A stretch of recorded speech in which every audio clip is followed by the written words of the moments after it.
Good morning student. Ajit Singh your teacher.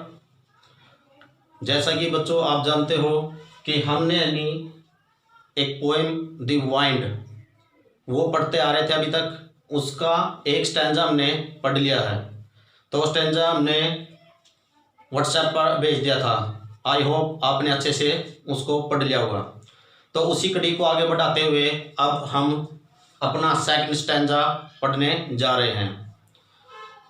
तो विद्यार्थियों अब ध्यान से स्टैंजे को देखना और समझने की कोशिश करना।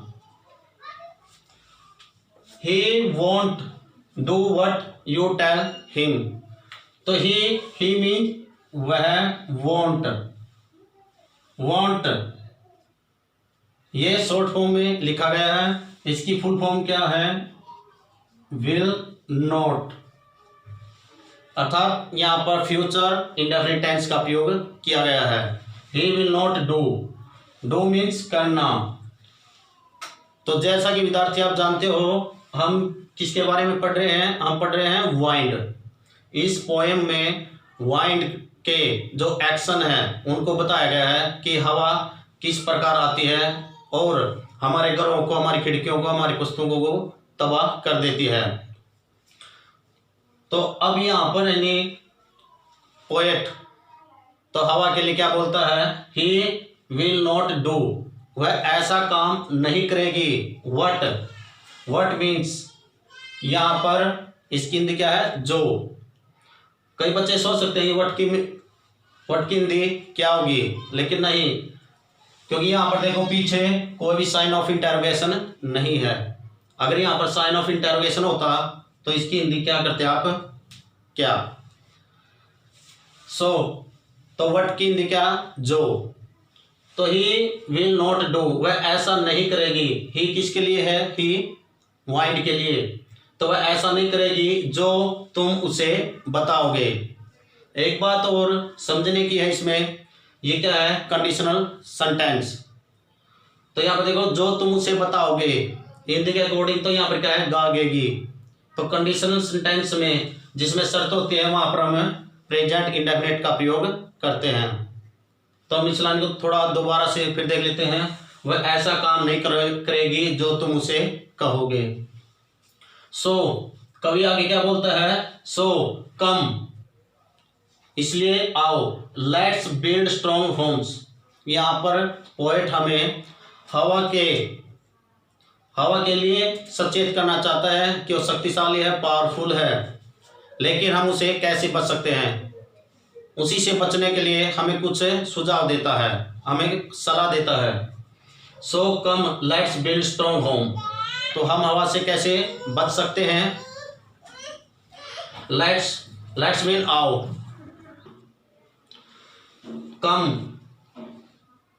कम आओ, लेट्स आओ, बिल्ड मीन बनाना, स्ट्रॉन्ग शक्तिशाली, होम्स घर। तो यहाँ पर कवि हमें सलाह देता है कि आओ हम शक्तिशाली घर बनाएं, तभी हम हवा को पराजित कर सकते हैं। लेट्स ज्वाइंट डोर फर्मली, आओ ज्वाइंट डोर, हम अपने दरवाजों को, फर्मली मीन्स स्ट्रांगली, शक्तिशाली ढंग से, आओ हम अपने दरवाजों को शक्तिशाली ढंग से ज्वाइंट करें। प्रैक्टिस और अभ्यास करें, क्या करने के लिए? टू फ्रॉम दी बॉडी, हमारे शरीर को मजबूत बनाने के लिए हम ज्यादा से ज्यादा अभ्यास करें। तो बच्चों आपने यहां तक देखा, तो यहां पर अपना एक वर्ड मीनिंग रहता है फर्मली, इट्स मीन स्ट्रांगली, शक्तिशाली ढंग से। आगे कवि हमें क्या सलाह देता है? Make the heart steadfast. Steadfast mean मजबूत, स्ट्रॉन्ग।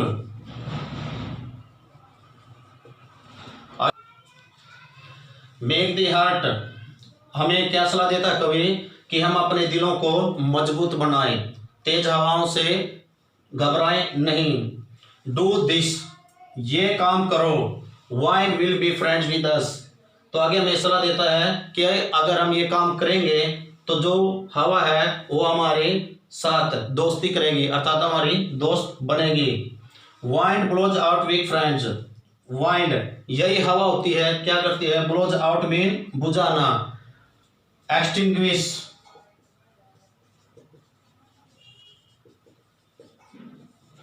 एक्सटिंग्विश आपने स्कूलों में भी देखा होगा, जो ऑक्सीजन होती है आग बुझाने के लिए, उसके ऊपर लिखा भी होता है एक्सटिंग्विशर, अर्थात आग बुझाने वाला।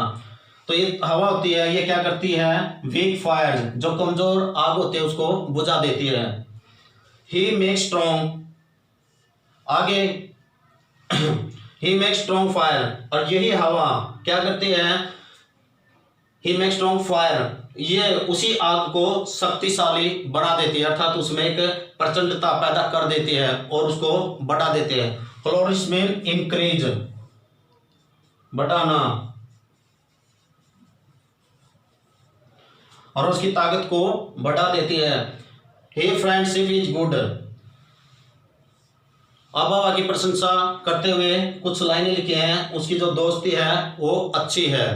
सिर्फ इसलिए उसकी दोस्ती अच्छी हुई है, अगर हम हवा के साथ कुछ तालमेल बैठा लेते हैं तो वो हमारी दोस्त हो सकती है, उसकी दोस्ती अच्छी होगी। सो इसलिए वी प्रेज हिम, इसलिए हम हवा की, वायु की प्रशंसा करते हैं प्रत्येक दिन।